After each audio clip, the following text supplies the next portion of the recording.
മക്കളൊക്കെ നല്ല നിലയിലായത് കാണാൻ ഭാഗ്യമില്ലാതായി പോയ മലയാള നടന്മാർ.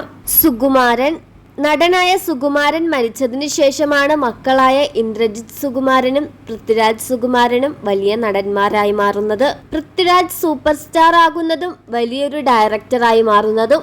കൊച്ചിൻ ഹനീഫ മരിക്കുന്ന സമയത്ത് മക്കൾ രണ്ടുപേരും ചെറുപ്രായമായിരുന്നു. ഇന്നിപ്പോൾ മക്കൾ പഠിച്ച് വലിയ ജോലികൾ നേടി. പക്ഷേ അത് കാണാൻ പോലും കൊച്ചിൻ ഹനീഫയ്ക്ക് ഭാഗ്യമുണ്ടായിരുന്നില്ല. ജോസ് പെല്ലശ്ശേരിയുടെ മകനാണ് ലിജോ ജോസ് പെല്ലശ്ശേരി. ഒരു സംവിധായകനായി തിളങ്ങി നിൽക്കുന്നത് കാണാനുള്ള ഭാഗ്യം ജോസ് പെല്ലശ്ശേരിക്കുണ്ടായിരുന്നില്ല. കലാഭവൻ അഭിയുടെ മകനാണ് സൂപ്പർ നടനായ ഷൈൻ നിഗം സിനിമയിൽ സ്റ്റാറായി തിളങ്ങി നിൽക്കുന്നത് കാണാനും നടനായ അഭിക്ക് ഭാഗ്യമുണ്ടായിരുന്നില്ല.